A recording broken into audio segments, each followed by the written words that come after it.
Injection Norad. तो आज हम देख रहे हैं इंजेक्शन नोरेड यानी नोर एड्रेनलिन, जो कि एक इमरजेंसी मेडिसिन है। तो इस वीडियो में हम देखेंगे नोर एड्रेनलिन होता क्या है, इसके यूज क्या है और सबसे इम्पोर्टेंट इसकी डोज और साइड इफेक्ट क्या है। ये ड्रग हाइपोटेंशन या हाइपोटेंसिव शॉक और किसी भी शॉक में यूज किया जाता है जब पेशेंट का बीपी लो हो जाता है।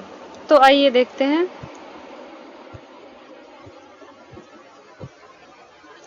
इंट्रोडक्शन में नोर एड्रेनलिन और नोर एपिनेफ्रिन। अगर आप कहीं पे देखते हैं कि नोर एड्रेनलिन की जगह नोर एपिनेफ्रिन लिखा हो तो this is the same drug is a potent vasopressor. Vaso means vessels, pressure means जो वेसल के प्रेशर पे असर करता है, यूज्ड इन इमरजेंसी मेडिकेशन। तो नोरेड क्या है, एक पोटेंट वेसोप्रेसर है।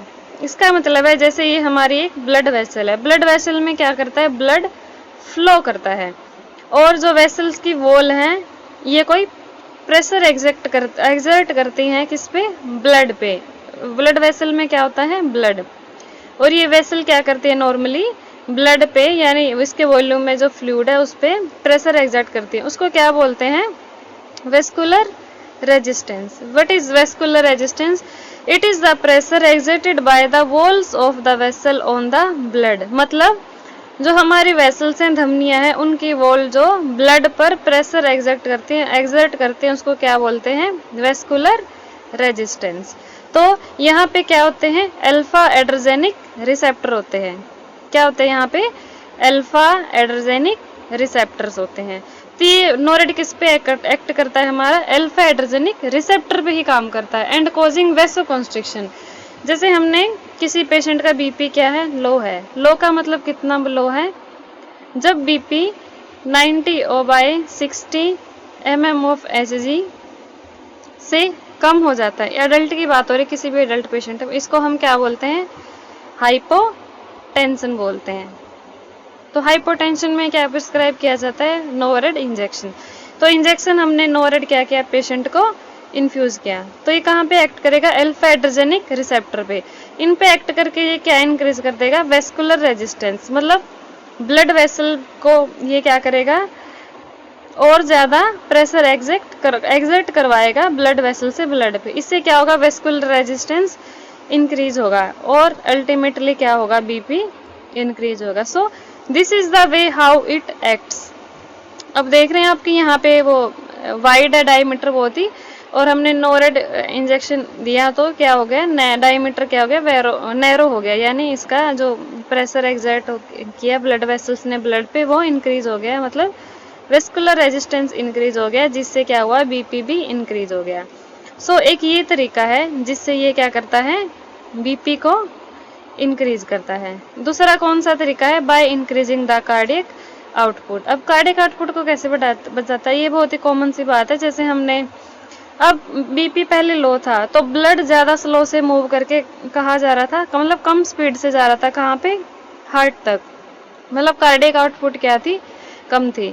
अब ब्लड ज्यादा प्रेशर से जाएगा तो मतलब ज्यादा और भी ज्यादा स्पीड से जाएगा, तो वॉल्यूम ज्यादा होगा। क्या होगा, ब्लड का वॉल्यूम ज्यादा होगा, और ब्लड का वॉल्यूम हार्ट तक ज्यादा जाएगा तो कार्डियक आउटपुट होगी। मतलब हार्ट से जो ब्लड निकलेगा वो भी क्या होगा, ज्यादा होगा, और कार्डियक आउटपुट भी क्या हो जाएगी, इंक्रीज हो जाएगी। सो ये है इंट्रोडक्शन और मेनली मैकेनिज्म ऑफ एक्शन जो कि इंजेक्शन नोरेड का होता है। इसलिए ये इंजेक्शन इन्फ्यूज किया जाता है in severe hypotension. What do you mean by hypotension, means BP lower than 90/60 mm of Hg और शॉक। शॉक में भी क्या हो जाता है, पेशेंट का बीपी लो हो जाता है। अब आगे देखते हैं मैकेनिज्म ऑफ एक्शन। ये हम देख चुके हैं, इसमें एक और पॉइंट एडिड है। हमने क्या देखा था कि क्या है, यहाँ पे हमारी ब्लड वेसल है, ब्लड वेसल में अल्फा एड्रोजेनिक रिसेप्टर है जो क्या करते हैं, वेस्कुलर रेजिस्टेंस को क्रिएट करते हैं। हमने इंजेक्शन नोरेड को इन्फ्यूज किया तो नोरेड ने क्या किया, इसको वेस्कुलर रेजिस्टेंस को इंक्रीज कर दिया, यानी ब्लड पे गिरने वाले प्रेशर को इंक्रीज कर दिया, और हमारा वेस्कुलर रेजिस्ट इंक्रीज हुआ, ये वॉल्यूम है जो नैरो हुआ, और ब्लड और भी प्रेशर से फ्लो होने लगा टुवर्ड्स द हार्ट, तो इससे क्या हुआ, बीपी इंक्रीज हुआ।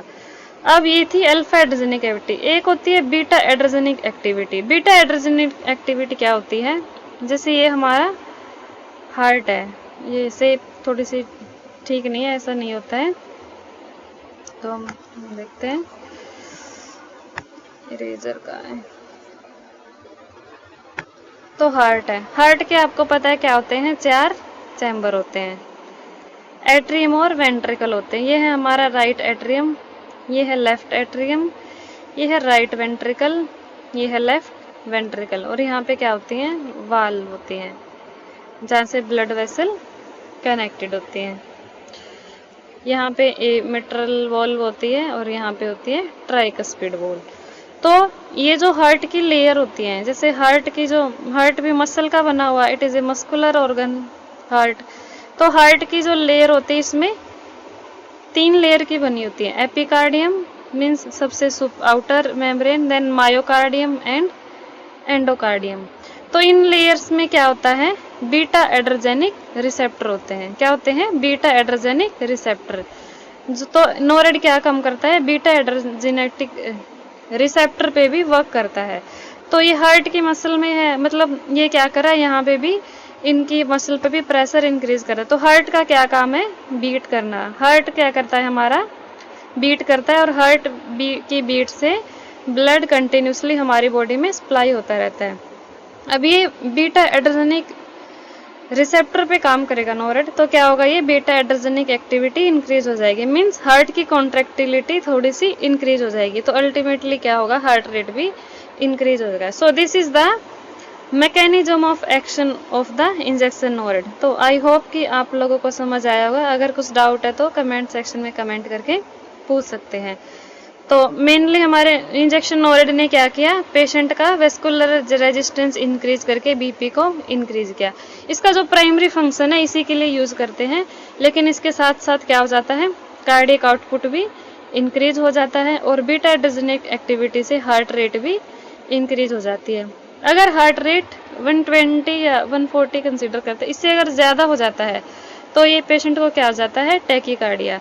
तो उस टाइम हमें डोज कंसीडर करनी होती है कि नोरेड की डोज टेपर करें या ना करें, वो हम आगे देखते हैं। सो this was the mechanism of action. अब है डोजेज एंड एडमिनिस्ट्रेशन। ये भी बहुत ही इंपॉर्टेंट चीज़ है। अगर इमरजेंसी में आपके पास कोई पेशेंट आया, आप क्रिटिकल केयर में काम कर रहे हैं, अब सडनली आप पेशेंट कोलैप्स होने वाला है, इंजेक्शन आपको इन्फ्यूज़ करना है और डोज का पता ही नहीं है, तो कैसे करेंगे। इसलिए ये बहुत इंपॉर्टेंट है कि अगर आप एक हेल्थ केयर वर्कर हैं और काम करें तो आपको कुछ इमरजेंसी मेडिकेशन है उनकी डोज पता होनी चाहिए। And this is the only purpose of making this video. तो हम देखते हैं, typically administer in continue IV infusion. Continuous IV infusion यानी इन्फ्यूजन पंप में इन्फ्यूज करते हैं इसको, ऐसे बोलस जैसे सीरिन से बोलस दे देते हैं, ऐसे नहीं करते, या ये भी रॉन्ग प्रैक्टिस है। ऐसे भी आईवी फ्लूइड में डाल के हम नोरेड कभी भी नहीं देते हैं। इनिशियल डोज है 2 to 4 microgram per KG, titrated based on patient response. अगर पेशेंट का बीपी कम डोज में ही इंक्रीज होने लग जाता है तो हम डोज को टेपर करते हैं धीरे धीरे। अगर नोरेड स्टार्ट करने के बाद भी कम नहीं हो रहा तो हम क्या करते हैं, नोरेड की डोज को इंक्रीज करते हैं। देन डाइल्यूशन, इसको डाइल्यूट किस में करते हैं, 5% डेक्सट्रोज या एनएस में, नॉर्मल सलाइन में करते हैं। Central venous access prefer to avoid extravasation. Extravasation क्या होता है, जैसे हमारी वेसल है और यहाँ पे हमने आईवी कैनुला इंसर्ट किया और यहाँ से क्या है, इंजेक्शन नोरेड दे रहे हैं हम। पेरिफेरल लाइन है ये। पेरिफेरल लाइन का मतलब है कि हमने लिम्स में कैनुला लगाया हुआ है, हैंड्स में, और वहाँ से इंजेक्शन नोरेड इन्फ्यूज़ कर रहे हैं। तो ये क्या होता है, फ्लूइड ब्लड वेसल से, वेन से बाहर निकल के स्किन में एक्यूमुलेट होने लगता है, इसको बोलते हैं हम एक्स्ट्रा वेसेशन। तो ये लोकली भी एक्ट करता है इंजेक्शन नोरेड, तो इसका रिस्क होता है। तो हमें प्रेफर करना चाहिए कि हम सेंट्रल वेनस एक्सेस से ही पेशेंट को इंजेक्शन नोरेड दें, लेकिन अगर अवेलेबल नहीं है सेंट्रल लाइन या इंडिकेशन नहीं है तो हम पेरिफेरल लाइन से भी दे सकते हैं। अभी नेक्स्ट देखते हैं अवेलेबिलिटी। ये मेडिसिन अलग अलग जगह पे, मतलब हॉस्पिटल में, या इसकी अवेलेबिलिटी अलग अलग प्रिपरेशन में होती है, कंसंट्रेशन में होती है। तो आप अपने अकॉर्डिंगली देख सकते हैं कि आपके एरिया में कौन सी डोज अवेलेबल है। लेकिन इसकी जो हमें एडमिनिस्टर करने की डोज रहेगी वो हर जगह सेम ही रहेगी, ये स्टैंडर्ड होती है। तो ये हम दो तरह से देते हैं, ये देते हैं हम सिंगल स्ट्रेंथ में या डबल स्ट्रेंथ में। सिंगल स्ट्रेंथ का मतलब होता है 4 mg और डबल स्ट्रेंथ का मतलब होता है 8 mg। और इसको डाइल्यूट किया जाता है 4% डेक्सट्रोज या NS में। केवल इन दोनों फ्लूइड के साथ ये कंपैटिबल होता है। और मोस्टली यूज़ कौन सा किया जाता है, 5% डेक्सट्रोज। ये यूज़ क्यों करते हैं हम, क्योंकि इसमें इसकी कंपैटिबिलिटी थोड़ी सी ज़्यादा होती है और इसमें इसके कंपैरिजन में ये थोड़ा सा कम कंपैटिबिलिटी होती है सर, लेकिन दोनों कंपैटिबल होते हैं, दोनों में दे सकते हैं। यहाँ पे एक चीज़ और ध्यान रखने वाली है कि अगर हम 5% डेक्सट्रोज में डाइल्यूट करते हैं तो it has to be changed every 4 hourly.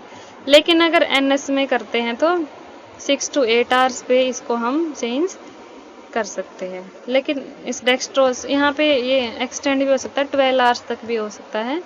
लेकिन अगर 5% डेक्सट्रोज में हम क्या करते हैं, इसकी 4 आवर के बाद ही चेंज करना होता है, नहीं तो इसकी पोटेंसी कम हो जाती है।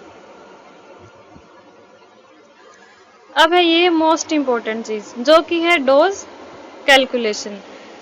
तो डोज हमने जैसे देखा अभी, डोज हम दो तरीके से देते हैं, सिंगल स्ट्रेंथ और डबल स्ट्रेंथ। सिंगल स्ट्रेंथ में होता है 4 mg और डबल स्ट्रेंथ में होता है 8 mg। तो मान लो हम सिंगल स्ट्रेंथ की कैलकुलेशन करेंगे अभी, सिंगल स्ट्रेंथ की। तो सिंगल स्ट्रेंथ में हमने लिया 1 mg is equal to 1 ml।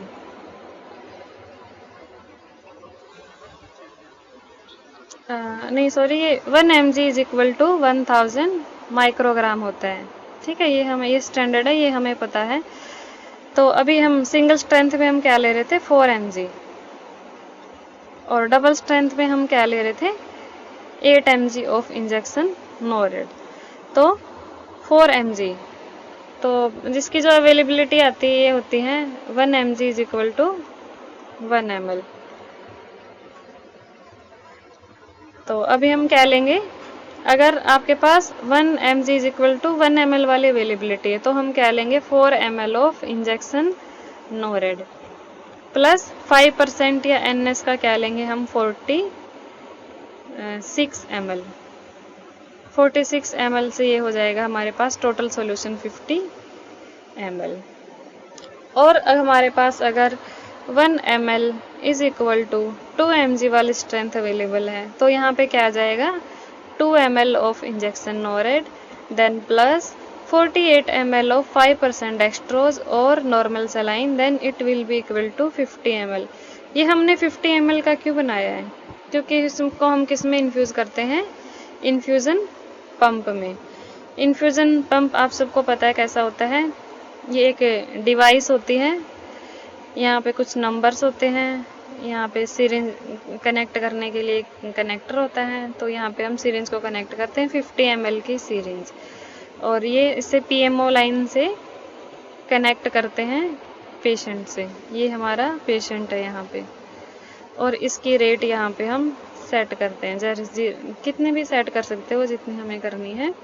तो इस तरीके से इन्फ्यूज़न करते हैं इंजेक्शन नोरेड को। तो डाइल्यूशन के बाद जैसे अगर हमने 4 mg वाला लिया तो क्या हो जाएगा, 1 ml इज इक्वल टू हो जाता है 40 माइक्स। अगर हमने ये वाला डाइल्यूशन किया सिंगल स्ट्रेंथ वाला तो क्या हो जाएगा, 50 ml में 1 ml will be equal to 40 milliequivalent. और अगर हमने लिया है डबल स्ट्रेंथ तो ये हो जाएगा 1 ml is equal to 80 microgram. तो अब हम देखते हैं सॉल्यूशन। सॉल्यूशन का मतलब एक एग्जांपल के साथ समझते हैं कि डोज कैसे कैलकुलेट करें। मान लो प्रिस्क्राइब्ड डोज है, प्रिस्क्राइब्ड डोज कितनी है, 0.05 microgram per kg per minute. क्या है ये, प्रिस्क्राइब्ड डोज है। और पेशेंट का वेट कितना है, 50 kg। पेशेंट का वेट हमें पता होना चाहिए। Then calculate the rate of infusion, मतलब ड्रॉप पर मिनट। किस डोज रेट से हम इन्फ्यूज करेंगे इस वाले डाइल्यूशन को, ठीक है। तो हमारा फॉर्मूला है जो यूनिवर्सल फॉर्मूला, हम कैसे कैलकुलेट करते हैं, डिजायर्ड डोज, मतलब जो डोज हमें पेशेंट को क्या करनी है, इन्फ्यूज करनी है। देन वेट, देन इंटू 60 क्यों किया हमने, क्योंकि ये टाइम है, मिनट है ये, क्योंकि हम ड्रॉप तो पर आवर के हिसाब से सेट होती है यहाँ पे इन्फ्यूजन पंप में, इसलिए हमने 60 को कर दिया। और देन अवेलेबिलिटी, अवेलेबल डोज हमारे पास कितनी है, अगर डबल स्ट्रेंथ है तो है 80 mg, और अगर सिंगल स्ट्रेंथ है तो है 40 mg, नहीं सॉरी माइक्रोग्राम होती है ये। तो यहाँ पे नीचे क्या होती है, अवेलेबल डोज। तो अब इस एग्जांपल से समझते हैं हम। तो डिजायर्ड डोज हमारी कितनी थी पेशेंट की, 0.05 microgram per KG, into wait कितना लिया था हमने पेशेंट का, वेट लिया था 50 केजी, इनटू ड्रॉप, ये ड्रॉप नहीं एक्चुअली ये आएगा रेट ऑफ इन्फ्यूजन पर आर, ml पर आर, यहाँ पे आएगा ml पर आर, ये नहीं आएगा एक्चुअली कि 1 घंटे में हम कितने ml पे सेट करेंगे इन्फ्यूजन पंप को। देन डिवाइडेड बाय 80, हम ये डबल स्ट्रेंथ का ले लिया यहाँ पे, तो इसको हम कैलकुलेट करेंगे तो यहाँ पे आएगा 1.875। ये सेकंड डिजिट 5 से ज़्यादा है तो इसको हम क्या कंसीडर कर सकते हैं, 8 को 9 कंसीडर कर सकते हैं, 1.9 ml पर आर। तो अगर किसी पेशेंट का वेट है 50 kg और डोज एडवाइज की गई है 0.05 microgram per kg per minute, तो हम किस रेट से इन्फ्यूज करेंगे, 1.9 ml पर आर की रेट से इन्फ्यूजन को स्टार्ट करेंगे। तो ये था हमारा dose calculation for the injection Norad. अब हमें इसके साथ मॉनिटर क्या क्या करना है, मॉनिटर करने वाली कौन कौन सी बातें, हम इंजेक्शन तो दे रहे हैं पेशेंट को, now what we should monitor. तो ईसीजी मॉनिटर करेंगे हम। ईसीजी क्यों मॉनिटर करेंगे, जैसे हमने पढ़ा था कि it is mild beta iatrogenic, तो ये क्या करता है, हार्ट रेट को इंक्रीज कर देता है। तो हार्ट रेट इंक्रीज किसी और रीजन से भी हो सकती है, कि हम ऐसे ना सोचते रहे कि इंजेक्शन नोरेड की वजह से। तो ईसीजी का रिदम है वो नोट करनी है। देन टाइट्रेट डोज, टाइट्रेट का मतलब होता है अगर पेशेंट का बीपी इंक्रीज होता जा रहा है कंटिन्यूस, ऐसा नहीं करना है कि हमें 200 तक पेशेंट का डायस्टोलिक बीपी पहुंच जाए और हम नोरेड को कम ही नहीं कर रहे हैं। जो हमारा टारगेट बीपी है, टारगेट बीपी क्या होता है कि पेशेंट का कितना बीपी मेंटेन करके रखना है। जैसे मान लो कोई हाइपरटेंसिव पेशेंट है तो उसका अप टू 130/90, या और जो कोई पेशेंट है जिसका बीपी कम ही रहता है उसका टारगेट हमारा और थोड़ा कम होता है, जैसे 120/80। तो हमारा टारगेट बीपी है, उसके आसपास ही रखना है हमें बीपी। तो क्या करना है, धीरे धीरे डोज को टेप पर करना है, टाइट्रेट करना है। और हमें क्या करना है, अगर heart rate 120 beat per minute से ज़्यादा है तो भी हमें डोज को कम करने के लिए कंसिडर करना है। और क्या क्या देखना है कि पेशेंट को क्या तो नहीं हो रहा है, एरिथमिया तो नहीं हो रहा है, एरिथमिया के लिए नोट करना है। और हाइपरग्लाइसीमिया, ये एक और जो साइड इफ़ेक्ट होता है इंजेक्शन नोरेड का, मतलब बहुत ज़्यादा नहीं बट ये इम्पेक्ट करता है, ये ब्लड शुगर को भी शूट अप कर देता है। एंजाइटी तो नहीं हो रही पेशेंट को, ट्रेमर तो नहीं हो रही। And look for local reaction, local reaction में ये क्या कर सकता है, हमने पढ़ा था लास्ट स्लाइड में, एक्स्ट्रा वेसेशन। तो इंजेक्शन नोरेड एडमिनिस्टर करते हुए इन सब के लिए पेशेंट को मॉनिटर करना है। अब देखिए जैसे यहाँ पे एग्जाम्पल हमने जो लिया था डोज कैलकुलेशन का, आई होप कि आप लोगों को समझ आया होगा। अगर कुछ क्वेरी है तो कमेंट करके पूछ सकते हैं। यहाँ हमने 0.05 माइक्रोग्राम लिया था एंड 50 kg वेट। तो ये जो टेबल है ये हमें शो कर रही है, ये पेशेंट का वेट है, ये जो ग्रीन लाइन में है, इस लाइन में आपको जो शो रहा है, ये कैलकुलेटेबल कहीं पे ऐसे बुक्स वगैरह में नहीं दी हुई, ये कैलकुलेट करके एक टेबल बनाई हुई है। तो ये है कि पेशेंट का क्या है, वेट इन केजी, पेशेंट में वजन कितना है। तो हमने कितना वजन लिया था, 50 kg। Then this is the microgram per kg per minute, मतलब ये है एडवाइस डोज। ठीक है, तो ये मिनिमम डोज होती है 0.025 और मैक्सिमम हो सकती है 0.5। आई थिंक यहाँ पे कितना लिखा हुआ है, 2 to 4 माइक्रोग्राम। हाँ, ये लिखा हुआ है। तो हमने क्या कैलकुलेट किया था कि पेशेंट का वेट था 50 केजी और डोज एडवाइज की हुई है 0.05 माइक्रोग्राम। तो ये लाइन अगर इंटरसेक्ट करेंगे तो कितना आ जाएगा, रेट ऑफ इन्फ्यूजन 1.9 ml। तो इस टेबल को भी आप रेफ़र कर सकते हैं, लेकिन आई विल सजेस्ट कि रेफ़र करने के बजाय आप क्या करें, डोज को कैलकुलेट करें। कोई भी डोज आप कैलकुलेट करके देख सकते हैं, तो यही रेट आएगी। तो हम और इन्फ्यूज़न पंप की बात कर रहे थे, तो इन्फ्यूज़न पंप एक ऐसी डिवाइस होती है, ये इन्फ्यूज़न पंप की मशीन होती है। यहाँ पे स्क्रीन होती है जहाँ पे रेट सेट करते हैं, यहाँ पे टाइम लिखा होता है, वॉल्यूम लिखा होता है, ml/h जो सेट करते हैं, ये इन्फ्यूज़न रेट होती है। देन ये बटन है सेट करने के लिए, ये पावर बटन है, ये स्टार्ट और स्टॉप करने का है। ये 50 ml की सिरिंज है। हम क्या करते हैं, सिरिंज को फिल करते हैं सॉल्यूशन से, यहाँ पे इसके हैंडल के साथ सेट करते हैं, ये ऊपर हो जाता है यहाँ पे अटैच, तो सिरिंज अच्छे से अटैच हो जाती है। और ये होते हैं PMO line. This image is AI generated. तो यहाँ पे ये थोड़ा सा ठीक नहीं दिखाया हुआ है, तो यहाँ पे क्या होती है, ये कनेक्टेड होती है PMO लाइन। ऐसी होती है PMO लाइन बिल्कुल, it is very thin and clear in colour. और ये किससे कनेक्ट होती है, इधर पेशेंट से।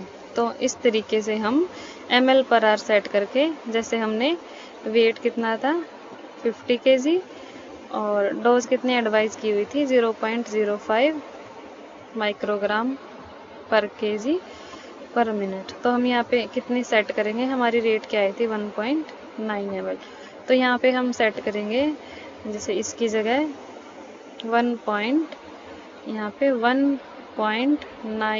ml/h लिखा हुआ है। So this is all about injection Norad. ये एक और एक इम्पॉर्टेंट चीज़ है जो हम देख सकते हैं कि जैसे जो हमारे आइनोट्रोप्स होते हैं, आइनोट्रोप्स जो हम यूज़ करते हैं जब बीपी लो हो जाता है पेशेंट का, आर्टरीज पे वेसल्स पे एक्ट करके बीपी को इंक्रीज़ करते हैं।